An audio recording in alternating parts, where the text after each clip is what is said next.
dhaqanan gaboobay soo jira guyaal badan oo geesu leenahay ayaa garabka ii sudan oo hoobe gulamahadi weeyaane.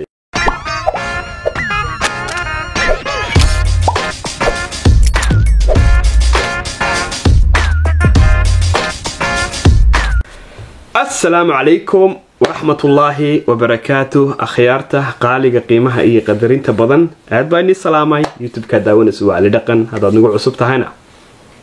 سورو هذا نلجوك تناي فردي هالكعجة أدباني السلامي أخيارته قالي قيمها إيه قدرين تبضن المكسود أفهدوني ذلك جوكتين مرة بعض مرة تحد يوتيوب كوا على دقن هذا نقول عصبته هاي هذا نلجوك تناي وما صنته هاي maanta waxaynu hayaa vlog ay saacadu ay ka dhacday saacadu kama dhicin balse waxa dhacay waqtigii aan soo galinaynay ayaa noo suuroobi waayay inaan soo galino hawlo badan awgood sidee doontaba ha ahaato maanta waxaan sidnaa vlog aad iyo aad u qurux badan oo aan ka soo sameynay magaaladii aad hore u ogeydeen ee ahayd Genk magaalada Genk ayaan inii wadnaa biidnillaahi kariim hadduu ilaahay raali ka noqdo waxaana rabnaa in aad nala daawatiin hadduu ilaahay raado magaalada Genk waxay ku taalaa ama waxay u dhaxaysaa magaalada Lanaken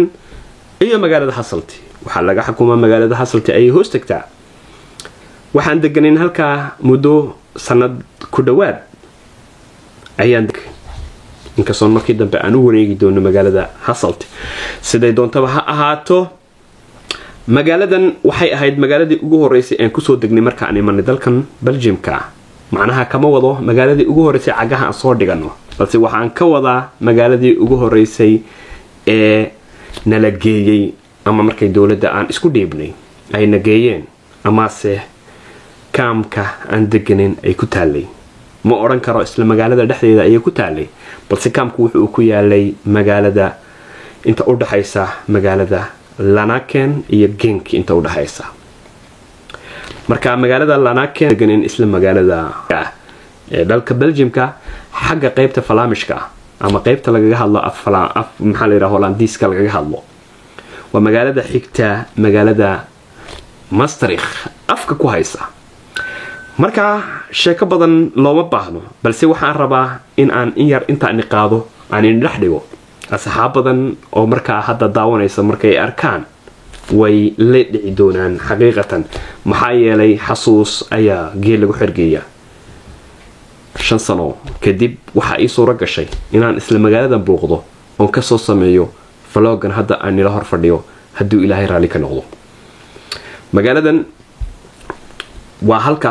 tareenka marka aad ka soo qaadatay Brussels ama meel kale ka soo qaado waa halka magaalada uu tareenku uu ku dhamaado tareenka xaggan u soo socda Maastricht ama dalka Belgiumka waa magaalada uu tareenku uu ku dhamaado tareenku markuu u dhamaado tareenka hoostiisa waxa ku sugaya basas ayaa diyaar u ah oo liimankoodu ay yihiin min 1 ilaa 24 liin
sees my own silhouette. I'm getting stronger, step by step. The clock is ticking, but there's no time for regrets. I've been flying from town to town,